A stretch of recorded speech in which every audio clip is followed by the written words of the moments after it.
Good morning, YouTube. In today's video, I want to walk through my process for using AI software to sharpen images. Now, I do not use this for all images. I really evaluate the scene to see what type of detail we have. In a scene like this where we have a lot of clear, well-defined edges, the AI software does a fantastic job. However, in areas like water or sand or things like this, we're going to introduce a lot of artifacts into the scene, and the AI will often get confused and remove detail from these things thinking that they're noise. So what we're going to do is two parts. First, we're going to sharpen the image, and then I'm going to mask out the sharpening from the water so that we're only sharpening details that we want sharp. This wavy water here I think is pleasing to the eye, and I don't want to change it at all. So let's go ahead and start with sharpening. Today we'll be using Topaz Sharpen AI for our sharpening program. This is a paid program, but I will say that it is worth the money.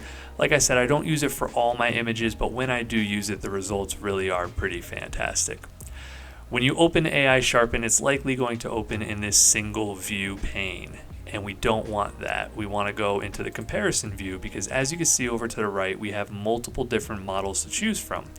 Now, although most of the time I'll end up using only one or two of these, I still like to cycle through all of them because the way the model renders the scene is going to be different from image to image.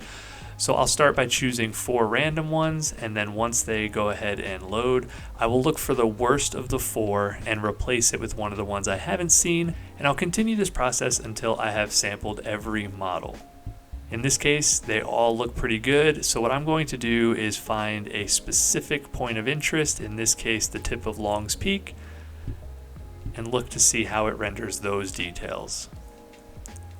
And you can see here this model, which is called Very Noisy, has really overdone it on these lines, and they just look a little bit ridiculous.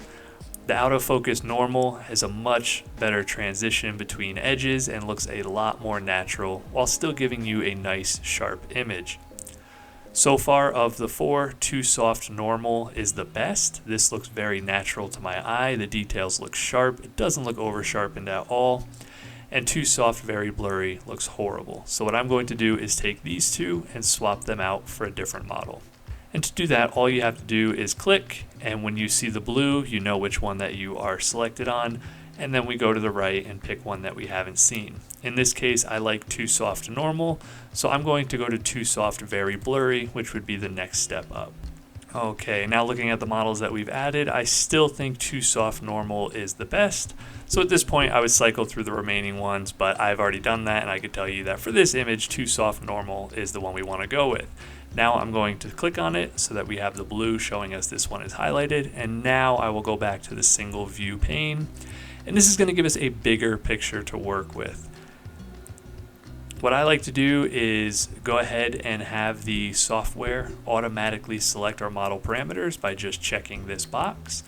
And then I look through the image at several key areas and I decide whether or not I think the sharpness is adequate and whether I think the noise suppression is adequate. And then I will move these sliders to get exactly where I want. Now in this image, the only noise is really visible in the sky, as you can see here. And to see a before and after, we're just going to click and hold on original. And you can see that noise in the sky, and then when I release, this has removed it. So I'm happy with the level of noise suppression that we have, and I think that the sharpening also looks fantastic. As we look at the surface, we can see that we're only looking at a very tiny portion of the image, and it is still extremely sharp, and I don't see any weird artifacts. Now let's go check the water. As I mentioned, water is usually where this software will struggle, but as you can see here, it's applied almost no sharpening to the water, which is exactly what we would have hoped for. Now this will be very hard to see in the water, but you'll be able to see it on this rock. This rock is in the very foreground and is out of focus, and when we look at the original, it looks pretty smooth and out of focus, and you can see that the AI software, while trying to sharpen this lack of detail, has just added a bunch of artifacts that don't look right. The water, on the other hand, the software has done a very good job ignoring it, and it doesn't really have any artifacts or issues, and it has actually removed some of the noise. So unlike what I said in the beginning, I'm actually only going to mask out the rocks and some of this detail in the foreground that no longer looks quite natural. So in order to mask, we're just going to go down to this selection area, hit the down arrow, And you can use auto subjects if you have a key subject, which we are not going to be using. We're going to be making a custom mask. At this point, you can see that the entire mask is white, and as we know from Photoshop, white reveals, black conceals. So we're going to refine this mask by using a black brush, clicking subtract, and then adjusting the size of our brush until we have one suitable for the area that we're going to be masking. And I am just going to paint in the area of our mask that we want to remove, and you can see that it is showing us in red where we are masked. And as I brush, I'm removing that mask so that we'll no longer be applying sharpening to this area of the image. I should mention this is a very large file. As you can see here, it's 8 images stitched together, and even without any enlarging or anything like that, we're still looking at a 6-foot print with this resolution. So my computer is coming to a crawl, and that is to be expected, but we can go ahead and ignore that. And then all that's left to do is hit update. And you can see here, this is the area that we've masked out, which I have to say I'm actually quite surprised by. I thought I was going to have to mask the entire lower half of the image, and I'm very happy with how it's rendered this scene. So now let's go ahead and let it apply that mask. And once we have our mask applied, I like to go through the image, and before I click apply, I just do one final check. And as you can see here, we're barely having any impact on the water and the surrounding rocks other than removing some of that noise. And when we go back to our rock in the foreground that we masked out, as I show the before and after, there's no difference, which you would expect. So as we look at Long's Peak, we can see the level of detail that we were able to achieve, and this is extremely impressive, except this is before and here is after. And this is what it looks like after we've applied our sharpening. And you can see that we have every little bit of detail, every rock, every crevice, and even the detail in the snow. However, to really drive home this point, I want to show you my favorite part of this image.